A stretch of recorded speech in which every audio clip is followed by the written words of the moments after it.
नमस्कार दोस्तों, स्वागत है आप सभी का। क्रिकेट पिटिकता देख रहे हैं आप। मैं हूं आपके साथ सुजाता और आज की ये कहानी सिर्फ क्रिकेट की नहीं है। ये कहानी है सत्ता, सुरक्षा की, राष्ट्रीय सम्मान की, उन सपनों की जो ड्रेसिंग रूम में चुपचाप टूट रहे हैं। भारत में होने वाले टी20 वर्ल्ड कप 2026 से जुड़ा एक ऐसा फैसला जिसने बांग्लादेश क्रिकेट को इतिहास के सबसे मुश्किल मोड़ पर ला खड़ा किया है। तो चलिए समझते हैं पूरी कहानी शुरुआत से लेकर अंजाम तक, जिससे बचना अब शायद मुमकिन नहीं है। विवाद की शुरुआत कैसे होती है? दरअसल बांग्लादेश क्रिकेट आज जिस मोड़ पर खड़ा है वो सिर्फ एक टूर्नामेंट खेलने या न खेलने का फैसला नहीं है। कि फैसला सत्ता, सुरक्षा, राष्ट्रीय सम्मान और खिलाड़ियों के भविष्य के बीच खिंची उस महीन रेखा की कहानी है जो लगभग टूट चुकी है। भारत में होने वाले टी20 वर्ल्ड कप 2026 से बांग्लादेश का बाहर होना अब लगभग तय हो गया है और इसके साथ ही एक पूरी पीढ़ी के क्रिकेटर्स के सपनों पर भी सवालिया निशान लग गया है। आखिर मामले की शुरुआत क्या हुई? ट्रिगर पॉइंट क्या था? इस पूरे विवाद की जड़ दरअसल मैदान के बाहर है, लेकिन असर इसका सीधा ड्रेसिंग रूम तक पहुंच गया है। कोलकाता नाइट राइडर्स ने मुस्तफिजुर रहमान को आईपीएल से रिलीज किया और इसके बाद हालात तेजी से बदलने लगे।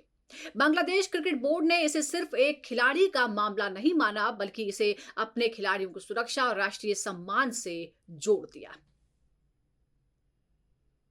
इसके बाद शुरू हुई मांग और टकराव की कहानी। इसके बाद बीसीबी ने आईसीसी से साफ कर दिया कि वो टी20 वर्ल्ड कप तो खेलेगा, लेकिन भारत में नहीं। उनका प्रस्ताव था कि मैच श्रीलंका में शिफ्ट कर दिए जाए या फिर उनका ग्रुप बदल दिया जाए ताकि वो भारत से बाहर खेले जाने वाले मुकाबलों का हिस्सा बन सके।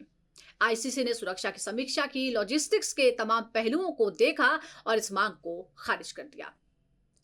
बोर्ड मीटिंग में मेजॉरिटी ने तय किया कि तय कार्यक्रम के हिसाब से ही खेला जाएगा वर्ल्ड कप, इसमें कोई बदलाव नहीं होगा।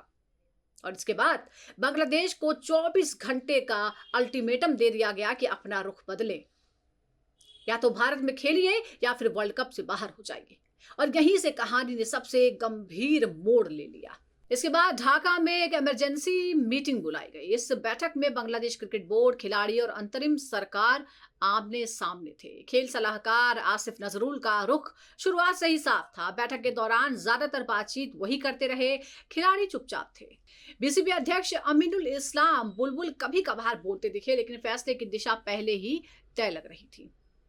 नजरुल का मानना था कि खिलाड़ियों, दर्शकों और पत्रकारों को एक अस्थिर क्षेत्रीय राजनीतिक माहौल में भेजना एक बहुत बड़ा जोखिम होगा और सरकार अपने नागरिकों की सुरक्षा से समझौता नहीं कर सकती है। इसके बाद ऐलान हो गया। बैठक के बाद बुलबुल ने मीडिया के सामने आकर कहा कि बांग्लादेश वर्ल्ड कप खेलना चाहता है, लेकिन भारत में एक भी मैच नहीं खेलेगा। उन्होंने आईसीसी पर आरोप लगाया कि फैसला एक तरफा हो रहा है। बोर्ड की बैठक में सिर्फ बीसीसीआई की बात सुनी जाती है। उनके शब्दों में आक्रामकता तो थी, लेकिन आवाज में वो आत्मविश्वास नहीं था जो किसी मजबूत बोर्ड से उम्मीद की जाती है।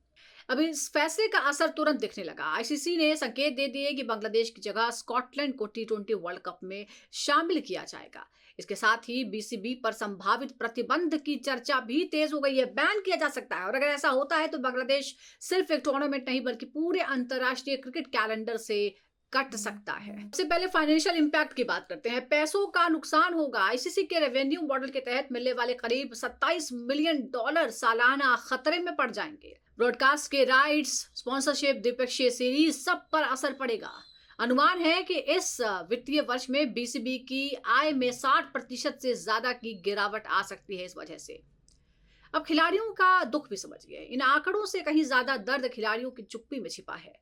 लिटन दास जैसे खिलाड़ियों के लिए यह वर्ल्ड कप शायद कप्तानी करने का इकलौता मौका था। 32 साल की उम्र के करीब पहुंच चुके लिटन को यह नहीं पता है कि 2 साल बाद उनकी फिटनेस और फॉर्म कहां होगी, उन्हें फिर से इस मंच पर पहुंचने का मौका मिलेगा या नहीं। खिलाड़ियों को यह भरोसा जरूर दिया गया है कि उनकी मैच फीस सुरक्षित रहेगी, लेकिन अंतर्राष्ट्रीय खिलाड़ी जानते हैं कि पैसा नुकसान की भरपाई कर सकता है, खोए हुए मौके नहीं लौटा सकता। ड्रेसिंग रूम में भी माहौल खराब हो चुका है। ड्रेसिंग रूम के भीतर डर है। सूत्रों के मुताबिक बहुत सीनियर खिलाड़ी खुलकर बोलने से बच रहे हैं। उन्हें लगता है कि अगर तमीम इकबाल जैसे बड़े नाम के साथ उनके संबंध बिगड़ गए तो बाकी खिलाड़ियों की स्थिति और भी नाजुक हो सकती है। अब बांग्लादेश एक तरह से आइसोलेटेड फील कर रहा है। इधर बुलबुल के लिए ये पूरा प्रकरण निजी तौर पर भी एक झटका है। आईसीसी में सालों तक काम करने और गहरे संपर्क होने के बावजूद अंतिम बोर्ड मीटिंग में वो लगभग अकेले पड़ गए। पाकिस्तान के औपचारिक समर्थन के अलावा किसी ने खुलकर बांग्लादेश का साथ नहीं दिया, यहां तक कि श्रीलंका भी चुप था। अब जनता क्या चाहती है और नेता क्या कर रहे हैं? बांग्लादेश की जनता इस मुद्दे पर बटी हुई है। सोशल मीडिया पर बड़ी तादाद में लोग सरकार के फैसले को राष्ट्रीय सम्मान से जोड़कर सही बता रहे हैं। वहीं कई प्रशंसकों को लगता है कि राजनीति की कीमत खिलाड़ियों से चुकाई जा रही है। दिलचस्प बात यह है कि देश में होने वाले चुनावों को देखते हुए ऑपोजिशन भी इस मुद्दे पर कुछ खुलकर नहीं बोल रहा है। अब समझना होगा कि बांग्लादेश क्रिकेट पर इसका क्या असर होगा। अगर आईसीसी बांग्लादेश पर प्रतिबंध लगा देती है तो असर सिर्फ पुरुष क्रिकेट टीम तक नहीं बल्कि महिला क्रिकेट, अंडर 19, घरेलू ढांचा, सब कुछ ठप हो जाएगा। बांग्लादेश प्रीमियर लीग में विदेशी खिलाड़ी नहीं आएंगे, ब्रॉडकास्टर्स पीछे हट जाएंगे और स्पॉन्सर दूरी बना लेंगे। अब आखिर में यही कहेंगे कि जिस देश में क्रिकेट सबसे बड़ा जुनून है, वहां यह खालीपन सिर्फ खेल का नहीं, उम्मीदों का होगा। आज की तारीख में तस्वीर साफ है। बांग्लादेश ने सुरक्षा और सम्मान के नाम पर एक फैसला लिया है जिसने वर्ल्ड क्रिकेट में उसकी स्थिति को हिला दिया। सरकार अपने रुख पर अड़ी है, आईसीसी अपने नियमों पर। इन दोनों के बीच फंसे हैं खिलाड़ी जिनके करियर का सबसे बड़ा मंच उनसे दूर होता दिख रहा है।